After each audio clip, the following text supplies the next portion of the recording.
Welcome to the Renewed Mama podcast. I'm Kimberly Mutar, the creator of Speak Life Badges. I help mamas like you stay renewed. You can think right, speak right, and respond right no matter how your day unfolds. What the dog throws up, how much spilt milk you clean up, and how long your laundry sits in the laundry basket waiting to be folded. If you need another mama in your back pocket to help you to stay renewed in your thoughts, the words you say, your parenting approach, and your communication, this is the podcast for you. It's really helpful to just step back and say, what is the right activity or activities for our family right now that won't add to the stress or pressure? When ours were really little and still in the car seat, right? I just found it stressful to race out the door all the time. So we just snuggled on the couch and we just played and we nurtured that small baby season and then ventured out when we were ready. I'm glad you mentioned that, yes, because I did feel a little bad that I didn't join the homeschool group until my youngest was, kind of old enough to join in, but our kids were close together in age, so it wasn't that long, but I didn't see the point of me going there and sitting in the nursery and not actually supervising my children properly that were in the classes, right? Like, what was the point of that? Right. I guess I could develop relationships in the nursery, and I did a little bit with my youngest, but it just didn't seem worthwhile at that time. But then once they all kind of got to a certain age, then we all moved forward together as a unit. Right. Well, and for me, I didn't. And that's okay. It's totally okay. Yes.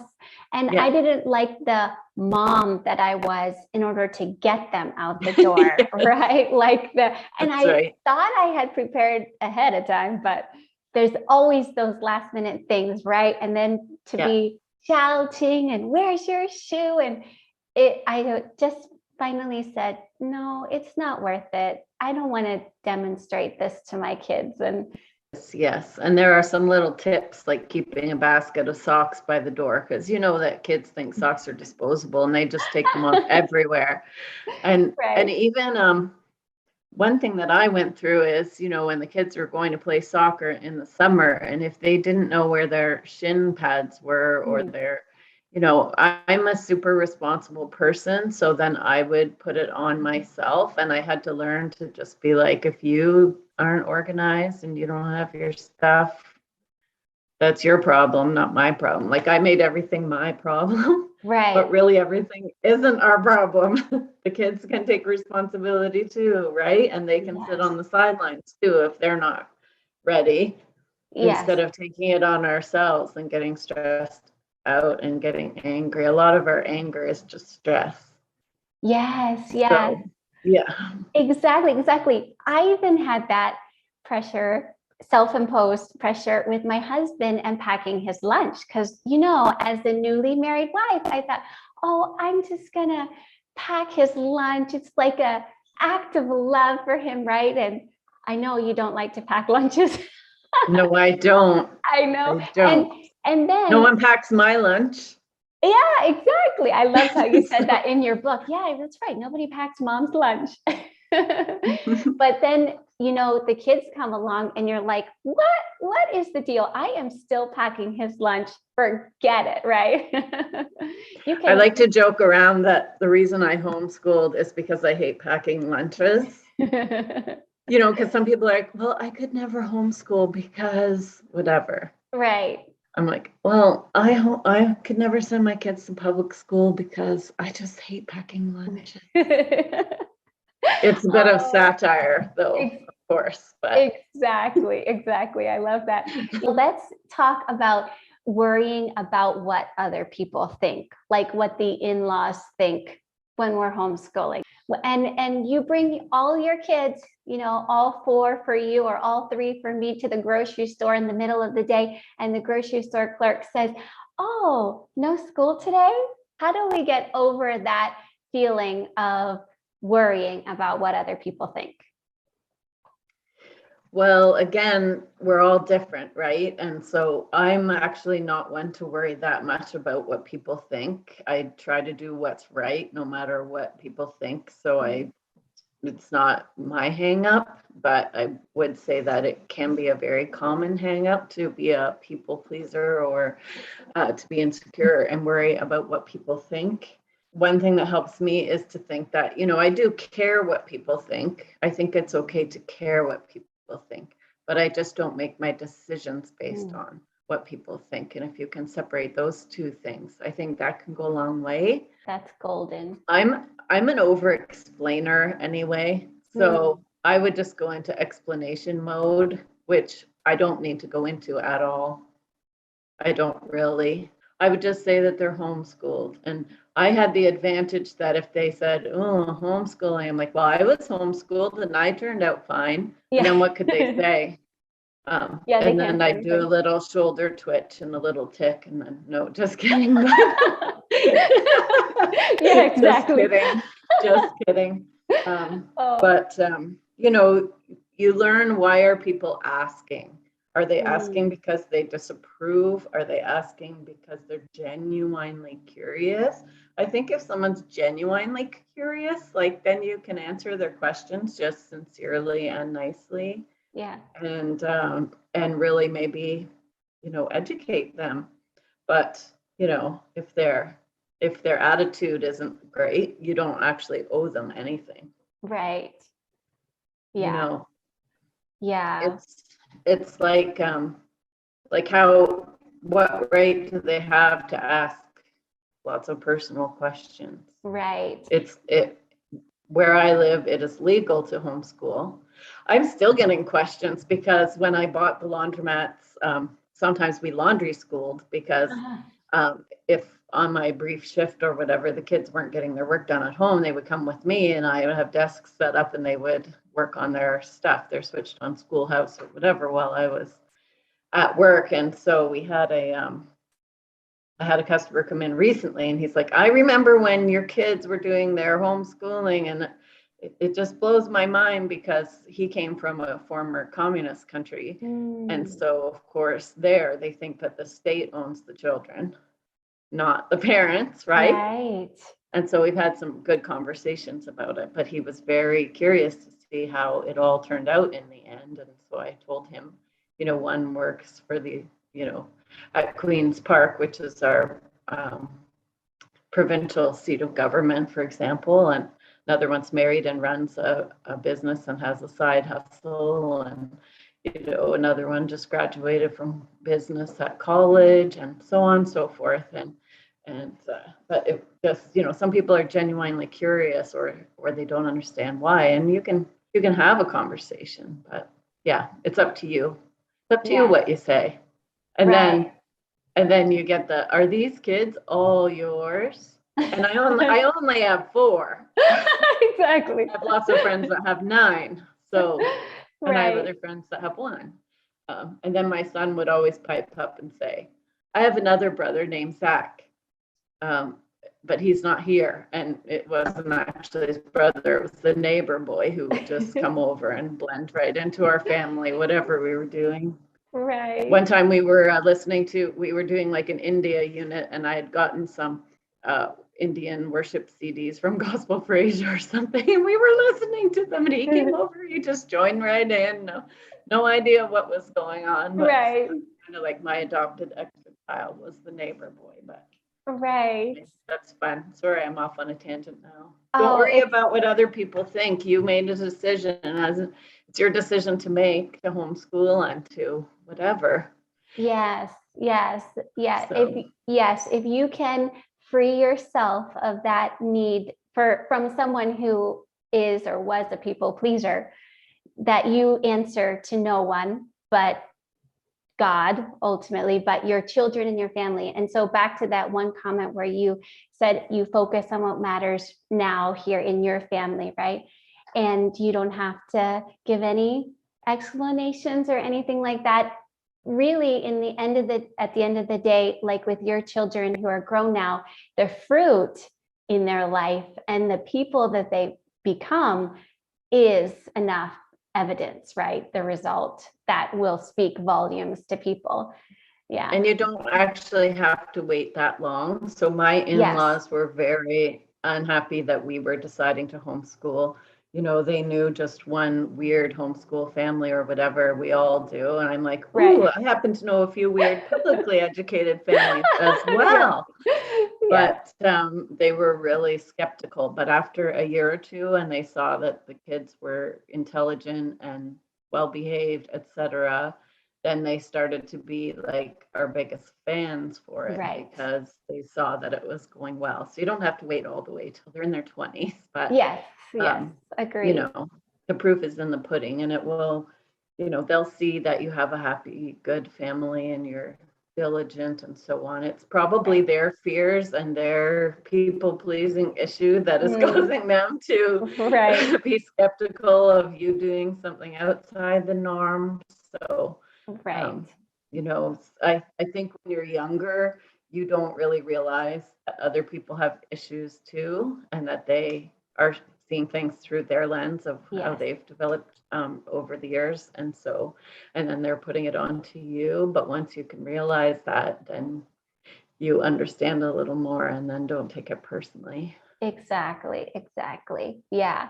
And I would make it, when we did go to the grocery store, I would make it a fun game with the kids. I'd say, well, is there something fun that we learned in science that we could tell them, like a fun animal fact or something like that? And then the grocery store clerk would say, oh, no school today. And they'd say, oh, we homeschool. And like they, in short time, were speaking for themselves, right? I didn't have to say anything.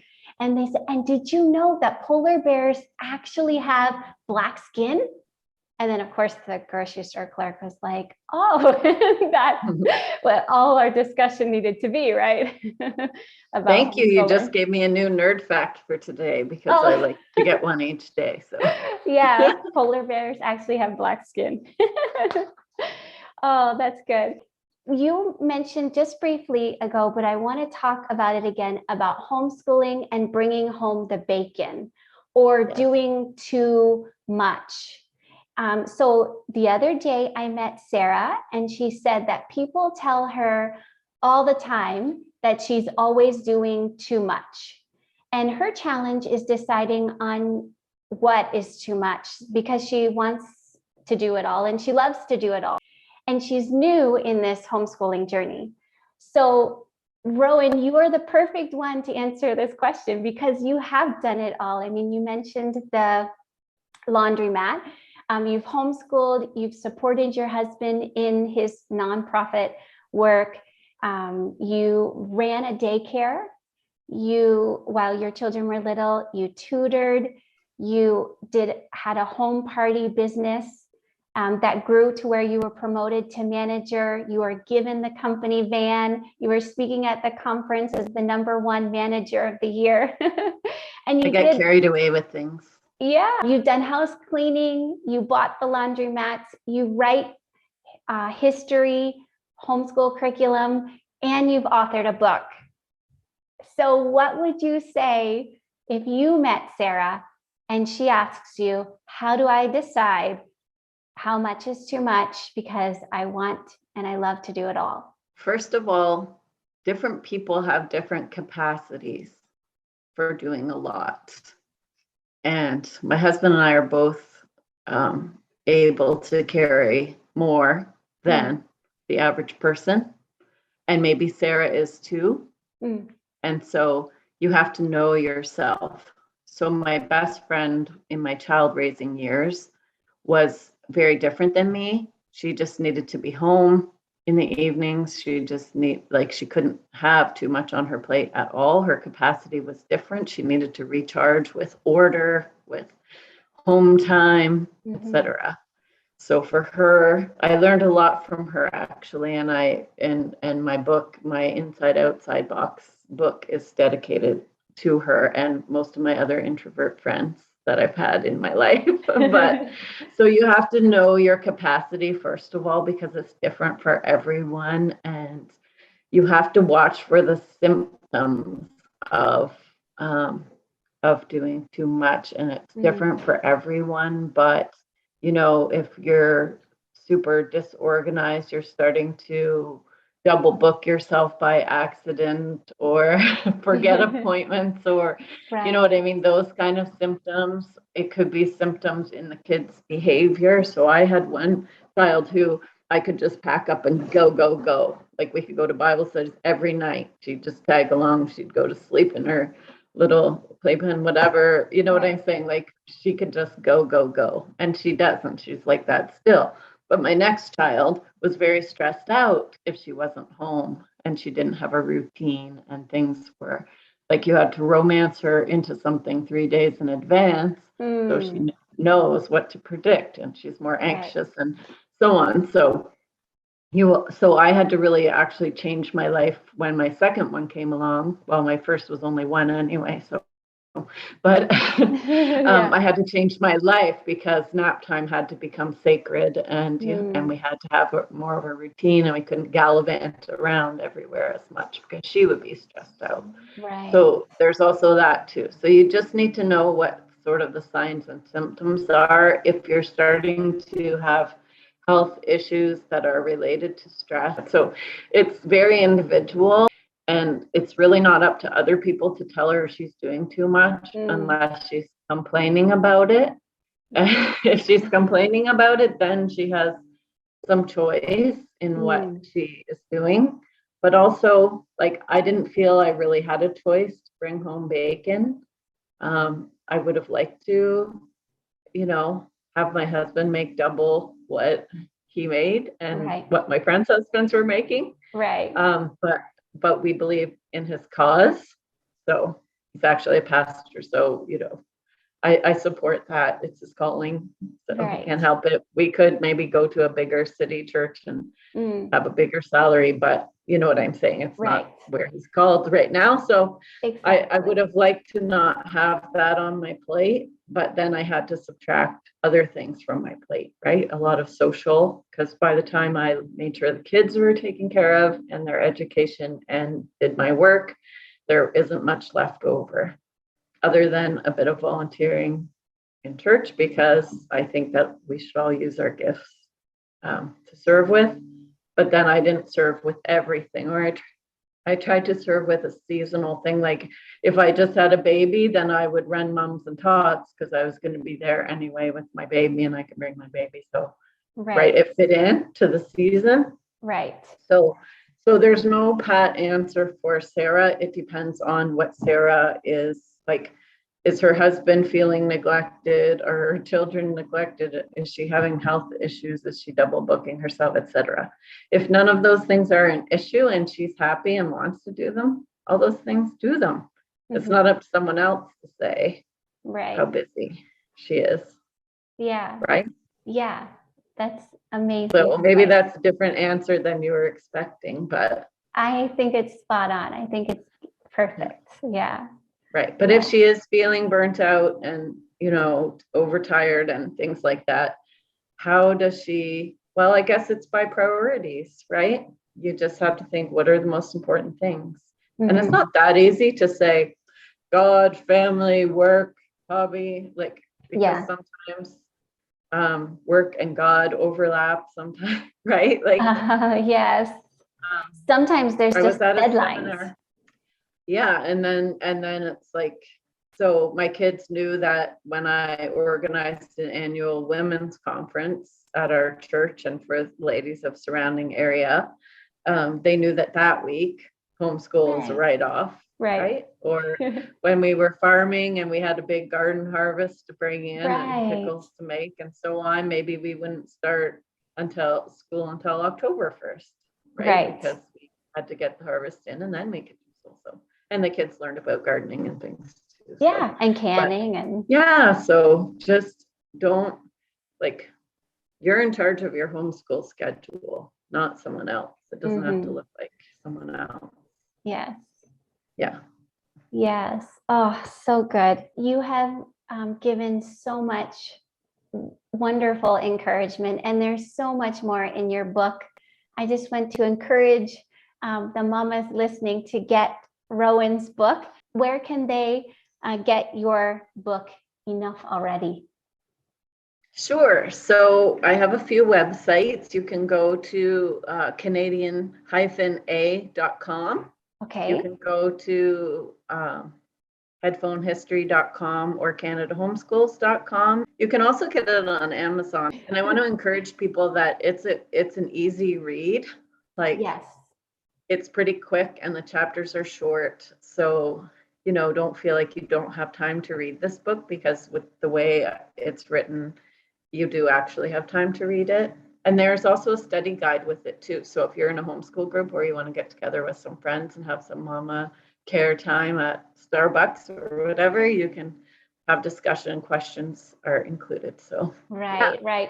It's a fun read. Like you said, it's comical and it's so relatable. I carried it with me everywhere. Andrew would be driving and I would be like enjoying my book, and or I'd curl up on the couch, or the kids were off doing something and I'd be having a snack and I was reading your book. So that's so sweet. Yeah, it was really fun. And then they'd hear me laugh, right? What are you laughing at, mommy?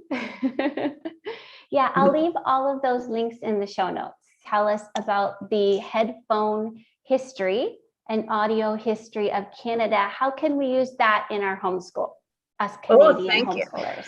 Thank you for the opportunity. Well, as you know, there's a shocking lack of Canadian history and geography out there. And so once I graduated from homeschooling, I was listening to The Story of the World, I think, which is an audio history, world history, which is great, by the way. And I said, there should be a Canadian history version of this. And then I'm like, wait a second, I have a degree in history. I could do this. And it was like an epiphany. Right. And then a year and a half later or so, because it involved a lot of research and writing, but yeah, so Headphone History, it's an audio history of Canada for kids. There are 2 volumes. It's an audio history with stories and legends woven throughout. So it's interesting for the kids. And so there's also a workbook that's reproducible, because we know you're going to reproduce it anyway. And it's also available as a PDF. So because I homeschooled my kids, I know I know the reality of homeschooling. And so the workbook is designed that you can just print out the pages that you want to do, and you can do it at any level. So the kids can just listen to Headphone History in the car on the way to piano lessons or soccer, and you're not having to teach anything, and they're learning Canadian history. They're learning more Canadian history than most Canadians know in a fun way. Yeah. And then you can check it off your guilt list because you covered history that day, but it was absolutely no effort on your part, except maybe telling one child to be quiet and listen or whatever. Right. But other than that, so that's the simplest level. And then you can add in coloring pages so that, on a rainy day, they can just sit and color and listen to it.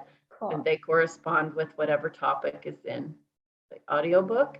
And then there are also copywork pages for the littles. So if they're just learning to print, they can use simple sentences.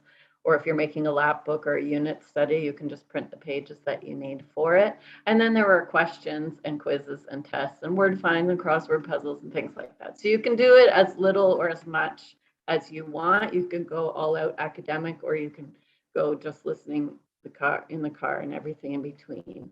Yeah. So volume 1 covers sort of Ontario curriculum wise from grades 3 to 6. Okay. And volume 2 covers from 6 to 8. So we do talk a lot about Indigenous cultural groups and things like that. So it's not a, colonialist only history. I tried to be very honest and kind throughout, and make it interesting for the kids. So yeah, I guarantee adults who listen to it will learn lots of history that they hadn't learned in school, for sure. Right. Very cool. Very cool. Okay. I'll leave links in the show notes for that too. I want the mamas to be sure to listen to your podcast, Canada Homeschools. tell them where they can listen to that? Sure. So CanadaHomeschools.com is the website, and you can listen on there. But we're also on Apple Podcasts, Stitcher Radio, and Google Play. So far. Okay. All right. There is one more bit of encouragement that I wanted to give to our mamas, and it's from your book. Well, your book is called Enough Already, and I love it how you made the comment that it's like enough already with the comparison, enough already with the overwhelm and the burnout, right? Enough already with worrying about what other people think. But I love it at the end how you said this, that you are enough already for this task you have undertaken of homeschooling. Your kids were given to you for a reason, not to someone else. You are enough because your homeschool doesn't have to look like anyone else's. Each family, each child is unique. You are enough because no one loves your children more than you do, nor has their best interests at heart like you do. And you are enough because there is truth and grace and growth enough already. I thought that was a sweet way to seal the book. Well, I can't really add to that. Yeah, I was going to say, is there any other encouragement that you want to leave these mamas with, or is that it? Is that the seal? Well, maybe on the topic of enough, most women feel like they're not enough. Mm-hmm. Or in my case, they feel like they're too much. And so, yeah, it's something to think about. Do you feel like you're not enough or you're too much? Since we're on the Renewed podcast, we might as well mention that really, because of the fall, we're not going to be enough and we're going to be too much. But because of Jesus, right? Right. We can get it just right. That's right. And find out and learn and grow and find out what that is. And he is enough for us, right? His grace is sufficient for us.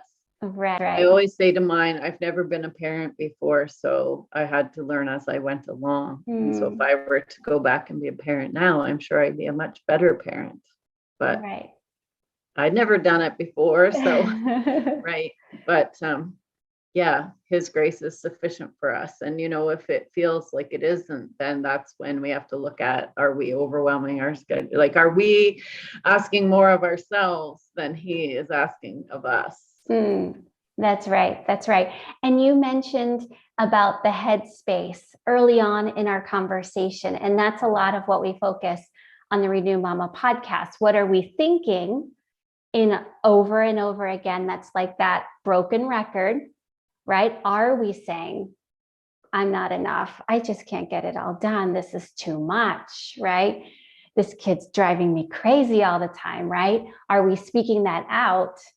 And then that becomes how we respond, right? When we have to stop and say, what's the truth here, right? What does God say about this?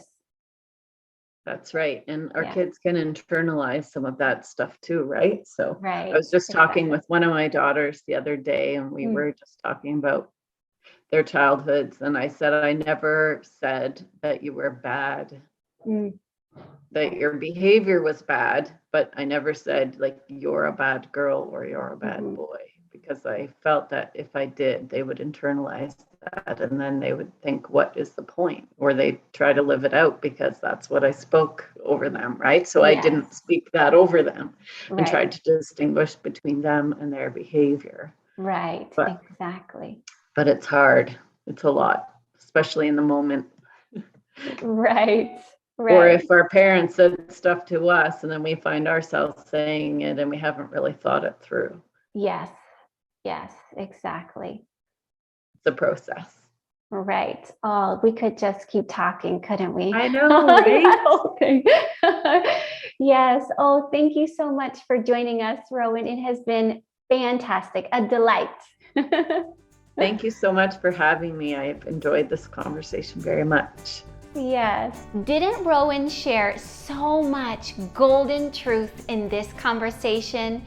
Before you go, would you leave a comment for Rowan and I and let us know your biggest takeaway? We want to hear from you. Be sure to add the Renewed Mama podcast to your favorites for a deeper, practical, we're in this together connection. Follow or subscribe so that you won't miss an upcoming episode. Would you DM 3 mamas you know who need to hear this truth so that they can be encouraged and renewed too? Thank you. Lots of love. I'll see you next time.